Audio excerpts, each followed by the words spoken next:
Hello everyone. तो आज की हम वीडियो में देखेंगे सितंबर का वीकली करंट अफेयर देखेंगे। इसमें हम पूरे सप्ताह का करंट अफेयर देखेंगे और इसमें हम डिटेल करंट अफेयर देखेंगे जिससे आपकी और भी चीज़ें कंप्लीट हो। तो प्लीज़ वीडियो को अंत तक देखें और हमारे चैनल को सब्सक्राइब करना ना भूलें यदि आपने चैनल सब्सक्राइब ना किया हो तो आइए हम शुरू करते हैं आज का करंट अफेयर।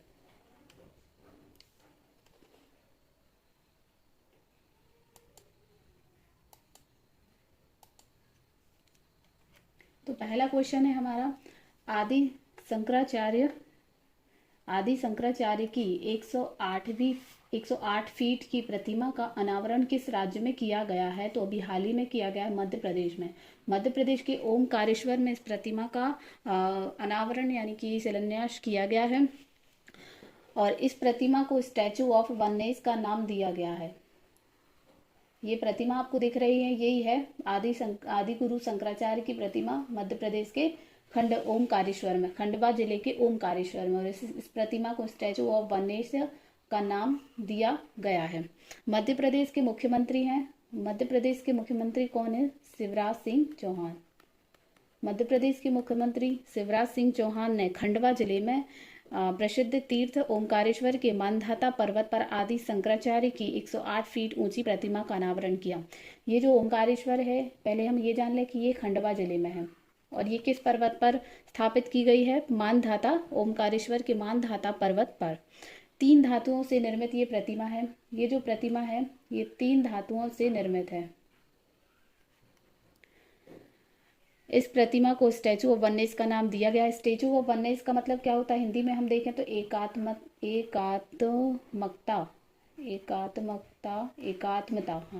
एकात्मता की प्रतिमा, ये इसे नाम दिया गया है।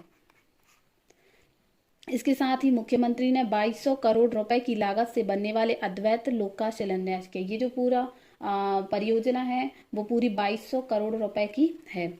यह मूर्ति सोलापुर महाराष्ट्र के प्रसिद्ध मूर्तिकार भगवान रामपुरे द्वारा बनाए गए मॉडल पर आधारित है। उनके द्वारा निर्मित 5 फीट की मॉडल प्रतिमा को आधार मानकर ही यह 108 फीट ऊंची प्रतिमा तैयार की गई। रामपुरा ने प्रसिद्ध चित्रकार वासुदेव कामत के एक चित्र के आधार पर यह मॉडल प्रतिमा बनाई थी। तो ये जो बनाई है वह है महाराष्ट्र के रामपुरा चित्रकार हैं, उन्होंने इसका मॉडल तैयार किया था, उसी के आधार पर ये बनाई गई है। ये रामपुरा जो है ये महाराष्ट्र के हैं।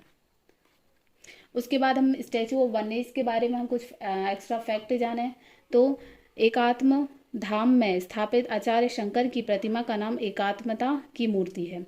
108 फीट की मूर्ति आचार्य शंकर के बाल रूप 12 वर्ष की आयु की। ये जो मूर्ति है ये आदि शंकराचार्य के 12 वर्ष, जब वो 12 वर्ष के थे उस समय की ये तस्वीर दर्शाती है। मूर्ति पत्थर से बने 16 फीट के कमल पर स्थापित है।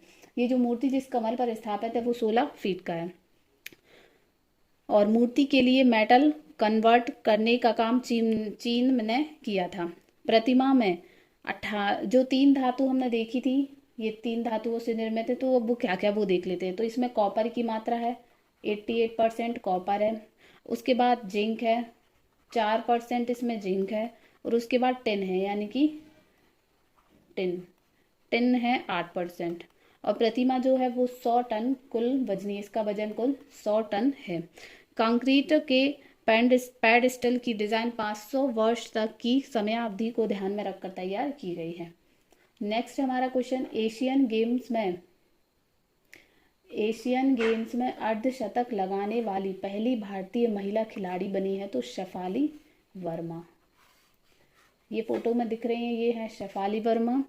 शेफाली वर्मा ने क्वार्टर फाइनल मैच में मलेशिया के खिलाफ, इन्होंने खेला था मलेशिया के खिलाफ 67 रन की पारी 67 रन की पारी खेलकर इतिहास रचा और एशिया कप में अर्धशतक लगाने वाली पहली भारतीय क्रिकेटर बन गई हैं। एशियन गेम्स 2023 के पहले मैच में भारतीय महिला क्रिकेट टीम का सामना क्वार्टर फाइनल में मलेशिया के साथ हुआ और इस मैच में भारतीय टीम को जीत तो नहीं मिली, लेकिन यह मैच सेमीफाइनल में पहुंच गई। यह टीम सेमीफाइनल में पहुंच गई। बारिश की वजह से यह मैच पूरा नहीं हो सका। इस मैच में शेफाली वर्मा ने इतिहास रचा और वह एशियन गेम्स में भारत की तरफ से पहला अर्धशतक लगाने वाली बल्लेबाज बन गई। शेफाली वर्मा ने इस मुकाबले में 39 यानी 39 गेंदों पर 39 गेंदों पर 5 छक्के लगाए और 4 चौके की मदद से 67 रन की पारी खेली। इन 5 छक्कों की मदद से ही शेफाली वर्मा ने यह वर्ल्ड रिकॉर्ड बना डाला, जो इससे पहले बड़े बड़े दिग्गज भी नहीं बना पाए। शेफाली वर्मा टी20 इंटरनेशनल क्रिकेट में पुरुष और महिला को मिलाकर सबसे कम उम्र में 50 छक्के लगाने वाली बल्लेबाज बन गई। उन्होंने 19 साल की उम्र में यह कमाल कर दिखाया और रहमानुल्लाह गुरबाज का रिकॉर्ड तोड़ा, जिन्होंने 20 साल की उम्र में उपलब्धि अपने नाम की थी। इसका मतलब हुआ कि ये जो शेफाली वर्मा है, उन्होंने 19 वर्ष की आयु में ही टी20 इंटरनेशनल मैच में 50 छक्के लगाने वाली ये पहली बल्लेबाज बन गई है। मतलब कि पुरुष और महिला दोनों खिलाड़ियों को मिलाकर देखें तो शेफाली वर्मा ही पहली क्रिकेटर है या पहली महिला खिलाड़ी हैं जिन्होंने ये वर्ल्ड रिकॉर्ड अपने नाम किया है।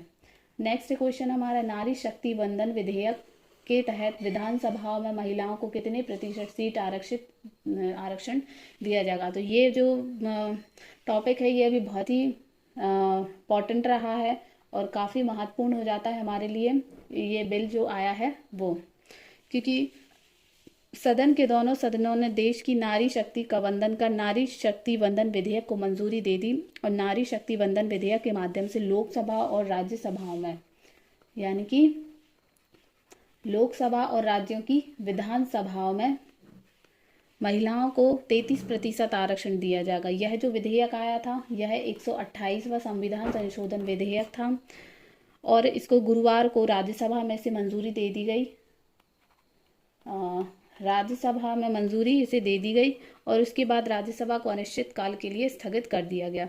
राज्यसभा में विरोध में इसका एक भी मत नहीं पड़ा। संविधान संशोधन के कारण विधेयक को मत विभाजन के बाद अपनाया गया। विधेयक को सभी सदस्यों का समर्थन मिला और विरोध में कोई भी मत नहीं पड़ा। इस तरह विधेयक को पारित करने के लिए आवश्यक 2/3 बहुमत मिल गया। इससे पहले हमने देखा था कि ये बुधवार को लोकसभा में भी पारित हो गया था। लोकसभा में जब पारित हुआ था तो सिर्फ 2 वोट ही इसके विरोध में पड़े थे और राज्यसभा में तो एक भी विरोध में नहीं पड़ा, ये पूरे बहुमत से ये पारित हो गए। अब विधेयक को लेकर अब क्या होगा, इसके आगे की क्या प्रोसीजर होती है जब कोई विधेयक लोकसभा या राज्यसभा में पारित हो जाता है। तो अब राष्ट्रपति द्रौपदी मुर्मू के हस्ताक्षर के बाद यह विधेयक कानून बन जाएगा। फिर आगे इसे देश की 20 विधानसभाओं से भी मंजूरी दिलानी होगी। नेक्स्ट है, एशिया कप 2023 का खिताब जीता है तो भारतीय टीम ने, ये है भारतीय टीम जिसने एशिया कप 2023 का खिताब जीता है और भारतीय टीम ने 8वीं बार एशिया कप जीता है। एशिया कप 2023 का जो फाइनल मुकाबला था वो रविवार यानी 17 सितंबर को कोलंबो में खेला गया था। 17 सितंबर को श्रीलंका के कोलंबो में खेला गया था। मैच में भारतीय टीम ने श्रीलंका को हराया है 10 विकेट से। ये मैच यदि आपने देखा हो तो ये बहुत ही इंटरेस्टिंग मैच था, क्योंकि इसमें भारत ने श्रीलंका को 50 रनों पर ही ऑल आउट कर दिया था। मतलब कि जो भारतीय टीम ने श्रीलंका की टीम को 50 रन पर, इसके सभी जो क्रिकेटर थे या जो सभी टीम मेंबर्स थे वो सभी आउट हो गए। 50 रनों के स्कोर पर ऑल आउट कर दिया था और इसके जवाब में महज 6.1 ओवर का मतलब हुआ कुल 37 बॉल पर ही भारत ने कुल 51 रन बना लिए और भारत मैच जीत गया। और टीम इंडिया की जीत के हीरो रहे मोहम्मद सिराज रहे, उन्होंने 7 विकेट झटके। जो मोहम्मद सिराज थे उन्होंने कुल 7 विकेट लिए। वहीं बैटिंग शुभमन गिल और ईशान किशन ने भूमिका निभाई बैटिंग की। तो ये था। और भारतीय टीम ने कुल 8वीं बार ये मैच जीता है। अब जो पिछले जो 7 बार कब जीता है मैच वो हम देख लेते हैं एक बार। तो सबसे पहले जीता था एक बार, तो ये हो गया 2023 का। अब 7 बार का देखते हैं। तो एक बार 1984 में, फिर 1988 में, उसके बाद 1990 में, उसके बाद 1995 में, उसके बाद 2010 में, 2010 के बाद 2016 में और 2018 में, उसके बाद जीता है अब 2023 में। ये 8 बार जीता है भारत ने अभी तक एशिया कप का मैच।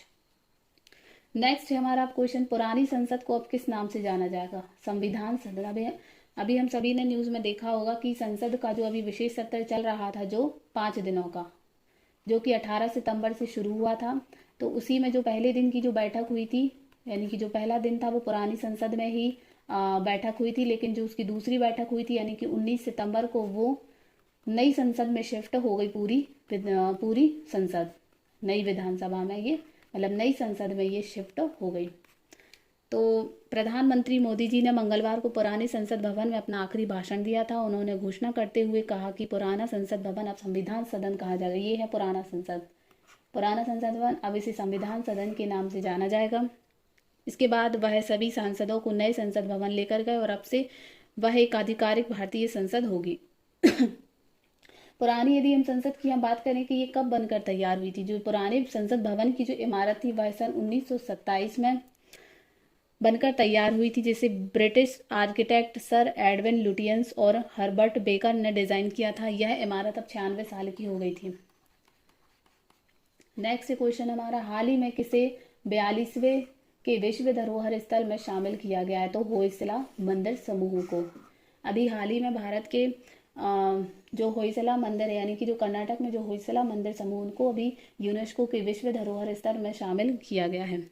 तो होयसल के पवित्र समूह, अब इसमें 3 मंदिर आते हैं होयसला मंदिर में। एक आता है कर्नाटक का बेलूर, कर्नाटक के बेलूर का, दूसरा हलेबिड, तीसरा है और सोमनाथ के, यानी कि सोमनाथ के प्रसिद्ध होयसल मंदिरों को, सोमनाथपुर के प्रसिद्ध होयसल मंदिरों को संयुक्त राष्ट्र शैक्षिक, वैज्ञानिक एवं सांस्कृतिक संगठन यानी कि यूनेस्को, ये यूनेस्को का फुल फॉर्म है। हिंदी में देखें तो संयुक्त राष्ट्र यानी कि यूनाइटेड नेशन, शैक्षिक, वैज्ञानिक एवं सांस्कृतिक संगठन यानी कि एजुकेशनल, साइंटिफिक, कल्चरल ऑर्गेनाइजेशन की विश्व विरासत सूची में जोड़ा गया है।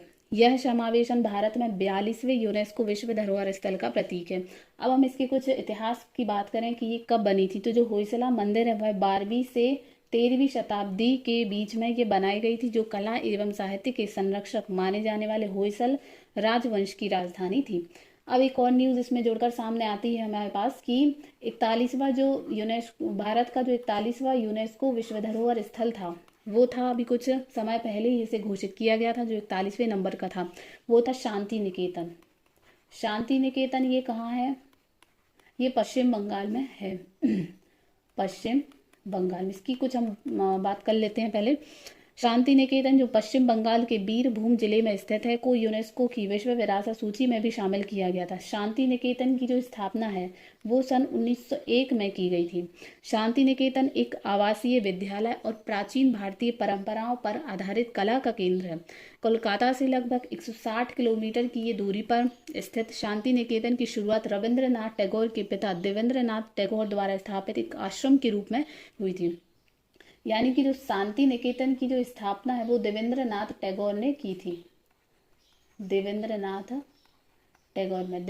जो टैगोर थे वह रविंद्रनाथ टैगोर के पिता थे। फिर 1921 में, फिर 1921 में शांति निकेतन में एक विश्वविद्यालय की स्थापना की गई, जिसे बाद में विश्व भारती के नाम से मान्यता मिली थी। तो 41वें नंबर का जो विश्व धरोहर स्थल था वो था शांति निकेतन, और 42वें नंबर का था होयसला मंदिर। यानी कि अब भारत में कुल ऐसे 42 स्थल हो गए हैं जो यूनेस्को की विश्व धरोहर स्थल की सूची में शामिल है। नेक्स्ट क्वेश्चन हमारा कि हाल ही में किसे लंदन में अंतर्राष्ट्रीय उत्कृष्टता पुरस्कार से सम्मानित किया गया है? तो मंगू भाई पटेल को। ये है मंगू भाई पटेल, इन्हें लंदन में अंतर्राष्ट्रीय उत्कृष्ट पुरस्कार से सम्मानित किया गया है। ये मंगू भाई पटेल जो है ये मध्य प्रदेश के राज्यपाल हैं, यानी कि मध्य प्रदेश के ये गवर्नर हैं। मध्य प्रदेश के राज्यपाल मंगू भाई पटेल को लंदन में अंतर्राष्ट्रीय उत्कृष्टता पुरस्कार से सम्मानित किया गया। वर्ल्ड बुक ऑफ रिकॉर्ड्स द्वारा ब्रिटिश पार्लियामेंट आयोजित सम्मान समारोह में राज्यपाल श्री पटेल ने कहा कि उत्कृष्ट एवं असाधारण कार्य का अभिनंदन ही मानवता के विकास का आधार है। अब हम इस पुरस्कार की हम बात करें कि यह किन लोगों को दिया जाता है, तो यह पुरस्कार उन लोगों को दिया जाने वाला सम्मान है जिन्होंने अपने क्षेत्र या मानव सेवा में उत्कृष्ट प्रदर्शन किया है, और इसका दूसरा उद्देश्य है कि ब्रांड आइकन द्वारा उत्कृष्ट उपलब्धियों को मान्यता देना। ये जो अंतर्राष्ट्रीय पुरस्कार उत्कृष्टता पुरस्कार का ये जो पहला संस्करण था, यह पहली बार यानी कि यह 20 मार्च 2017 को हॉलीडे इन रिजॉर्ट गोवा में आयोजित किया गया था। यानी कि ये पहला संस्करण 20 मार्च 2017 को ये गोवा में आयोजित किया गया था। नेक्स्ट है अंतर्राष्ट्रीय सांकेतिक भाषा दिवस यानी कि इंटरनेशनल साइन लैंग्वेज डे हर साल किस दिन मनाया जाता है? तो यह हर साल 23 सितंबर को मनाया जाता है। हर साल 23 सितंबर को अंतर्राष्ट्रीय सांकेतिक भाषा दिवस के रूप में मनाया जाता है। इस दिन को मनाने का मुख्य उद्देश्य कि लोगों को सांकेतिक भाषा के महत्व के बारे में जागरूक करना। बाधित लोगों के लिए सांकेतिक भाषा काफ़ी मायने रखता है। इसमें उंगलियों एवं हाथ के इशारों के माध्यम से बातचीत की जाती है। ये जो दिख रहे हैं आपको स्क्रीन फोटो में कि ये जो हाथ की उंगलियों से ये जो एक्ट कर रहे हैं या जो इशारों के माध्यम से जो बातें कर रहे हैं, ये बातचीत करने का एक माध्यम होता है। अब इसके बारे में थोड़ा सा हम जान लेते हैं कि सांकेतिक भाषा क्या होती है। कि जब हम शरीर के अंगों के माध्यम से अपनी बात कहते हैं तो यह सांकेतिक भाषा कहलाता है। जैसे कोई सुन नहीं पाता तो उसे उंगलियों या हाथ के इशारों के माध्यम से अपनी बात समझाते हैं। दिव्यांग लोगों के लिए सांकेतिक भाषा का काफ़ी महत्व है। अब हम इसके इतिहास की बात करें इसके इतिहास की हम बात करें तो सबसे पहले सन 2018 को संयुक्त राष्ट्र महासभा ने पहली बार इसे मनाने की घोषणा की थी। उसके बाद पहली बार भी इसे 2018 में ही मनाया गया था। यह दिन बाधित व्यक्तियों के विकास के लिए बहुत ही महत्वपूर्ण माना जाता है। अब इस साल की यदि हम थीम के बारे में बात करें कि 2023 की थीम क्या थी, तो 2023 की थीम थी a world where deaf people everywhere can sign anywhere, यानी कि a world where deaf people everywhere can sign anywhere, can sign anywhere। इसकी हिंदी में देखें तो यानी एक ऐसी दुनिया जहां सुनने में असमर्थ लोग संकेतों की मदद से किसी से भी और कहीं भी अपनी बात कह सकते हैं।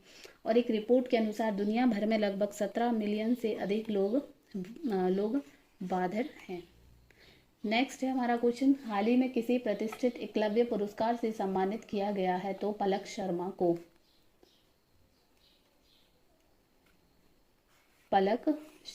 ये है पलक शर्मा को साल 2022 के मध्य प्रदेश एकलव्य पुरस्कार से सम्मानित किया गया। इसमें 1 लाख रुपए, एक मेडल के साथ एक प्रशस्ति पत्र भी प्रदान किया जाता है। पलक शर्मा ने अपने कम समय में ही खेल प्रतियोगिताओं में एक बड़ा नाम कमा लिया। उन्होंने मात्र 16 वर्ष की आयु में ही इंदौर का नाम रोशन किया है। हाल ही में एशियन एज ग्रुप चैंपियनशिप 2019 में भारतीय ड्राइविंग टीम का प्रतिनिधित्व करते हुए फाइनल में 1 स्वर्ण और 2 रजत पदक उन्होंने जीते थे। अब इस पुरस्कार की हम बात करें तो यह मध्य प्रदेश का एक राज्य स्तरीय पुरस्कार है जिनसे राज्य सरकारें समय समय पर खिलाड़ियों को सम्मानित करती रहती हैं। नेक्स्ट क्वेश्चन हमारा, हाल ही में अंतर्राष्ट्रीय शांति पुरस्कार कब मनाया गया? तो ये मनाया गया 21 सितंबर को। हर साल 21 सितंबर को पूरे देश में विश्व शांति दिवस मनाया गया। दुनिया भर में हिंसा और संघर्षों को रोकते हुए शांति को बढ़ावा देने के लिए संयुक्त राष्ट्र द्वारा अंतर्राष्ट्रीय शांति दिवस या विश्व शांति दिवस मनाया जाता है। हर साल संयुक्त राष्ट्र इस दिन के लिए एक विषय का चयन करता है जो शांति निर्माण और संघर्ष समाधान के विशिष्ट पहलुओं पर केंद्रित होता है। संयुक्त राष्ट्र के अनुसार विश्व शांति का अर्थ केवल हिंसा न होना नहीं है, बल्कि ऐसे समाजों का निर्माण करना है जहां सभी को यह एहसास हो कि वे आगे बढ़ सकते हैं। 7 मई 2023 की इस दिवस की थीम थी action for peace our ambitions for the global goals. अब इसके इतिहास की हम बात